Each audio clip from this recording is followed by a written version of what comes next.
क्योंकि जब आप ऐसा चलते हो तो आपकी रिलैक्स और स्लो मूवमेंट लोगों को अट्रैक्ट करती है, जिससे लोग आपकी तरफ मुतवज्जो होते हैं और आप और भी ज़्यादा कॉन्फिडेंट महसूस करते हो। और अगर आप बुरी सिचुएशन में भी रिलैक्स रहना सीख लेते हो तो इस बुरी सिचुएशन में भी रिलैक्स रहने की वजह से आपका दिमाग 100% काम करेगा और आप इस बुरी सिचुएशन को अच्छी तरह हल कर पाओगे।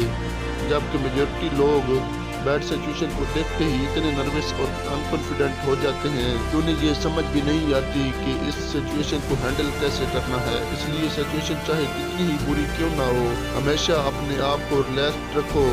और अगर आप चल रहे हो तो कभी भी तेज चलने की कोशिश ना करो,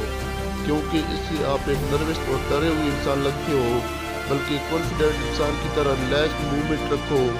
और अपने शोल्डर्स को वाइड रखो, क्योंकि मेल्स में फीमेल्स के मुकाबले में